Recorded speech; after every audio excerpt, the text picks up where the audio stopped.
Si la vie s'achetait, personne n'allait tomber malade sur la terre. Si on achetait la vie, on allait tous vivre. Personne n'allait mourir sur cette terre. Mais la vie ne s'achète pas. Mais la vie se donne gratuitement par quelqu'un qui s'appelle Jésus-Christ de Nazareth. Aujourd'hui, j'ai eu la possibilité de vivre parce que quelqu'un m'a fait la grâce. Aujourd'hui, je me suis levé de mon sommeil parce que quelqu'un l'a voulu, qui est Jésus de Nazareth. Je suis vivant parce que Dieu a permis que je sois vivant. Mais toi, qu'est-ce que tu fais de ta vie? Aujourd'hui, tu as l'opportunité de vivre parce que le Seigneur sait que si tu meurs dans cette vie, tandis que tu ne l'as pas encore accepté, tu iras en enfer. C'est pourquoi Dieu permet tous les jours que tu aies la vie parmi même les morts, afin que tu puisses l'accepter et que ton âme soit épargnée de l'enfer. Aujourd'hui, les hommes croient que c'est quand on a l'argent, c'est là qu'on dit c'est la vie. Tu peux avoir l'argent, mais l'argent c'est pas la vie. Dormir dans une maison confortable, c'est pas ça la vie.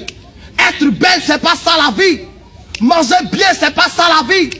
Avoir des millions, c'est pas ça la vie. Rouler dans des voitures, c'est pas ça la vie.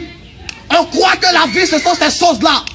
Laisse-moi te dire, présentement, ce que tu vis, ce n'est pas la vie. Ce sont des choses de la terre que toi-même tu vas laisser un jour. Que toi-même tu vas laisser un jour. Et quand tu vas mourir, ces choses resteront. Tandis que toi tu es mort. Et d'autres viendront bénéficier de cela. La vie, ce n'est pas le fait de se taper la poitrine. Ce n'est pas le fait de se croire puissant. Ce n'est pas le fait de se croire grand. Ce n'est pas le fait de se croire tellement belle ou beau. Ce n'est pas le fait de se croire tellement l'homme le plus riche de la terre. J'ai toutes ces choses, mais il n'y a pas Jésus. J'ai toutes ces choses, mais il n'y a pas Jésus. Écoute-moi bien ce matin. Je suis venu te dire une chose ce matin. Si tu n'as pas encore Jésus-Christ, toutes ces choses que tu as n'est pas utile, mon frère. Toutes ces choses que tu possèdes, tu les laisseras sur la terre et tu partiras un jour. Mais laisse-moi te dire, quelqu'un veut te donner au-delà de la vie sur la terre une vie éternelle qui s'appelle Jésus de Nazareth. La Bible déclare, à cause de toi et moi, Christ est venu sur la terre. Il est mort sur la croix afin que toi et moi, nous soyons sauvés.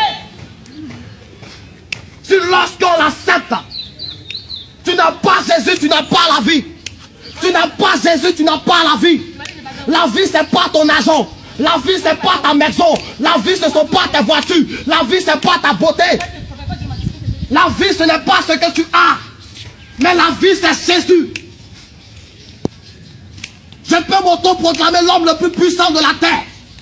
Je peux m'auto-proclamer l'homme le plus puissant de la terre. Mais si je pas Jésus, c'est zéro. Parce que devant la mort, ce n'est rien. Je peux m'auto-proclamer la belle fille de mon quartier, avec tous les atouts, avec toute la beauté que j'ai, avec tout l'argent que j'ai. Mais si je pas Jésus, devant la mort, c'est zéro. Je peux m'auto-proclamer le plus beau garçon de mon quartier. Mais devant la mort, ce n'est rien. Parce que la mort ne connaît pas ce que tu as. Lorsque la mort frappe dans la vie de quelqu'un, il ne regarde pas son argent, il ne regarde pas son teint, si elle est claire ou bien si elle est noire, ou s'il est clair ou bien s'il est noir. Il ne regarde pas ta maison où tu habites, si tu dors dans une duplex ou tu dors dans une maison en bois. Il ne regarde pas la voiture dans laquelle tu roules, il ne regarde pas tout ce que tu possèdes. Mais quand la mort frappe, alors il frappe. La mort ne connaît pas gros ou mince. La mort ne connaît pas petit ou grand. La mort ne connaît pas clair ou noir. La mort ne connaît pas riche ou pauvre. Mais écoute-moi.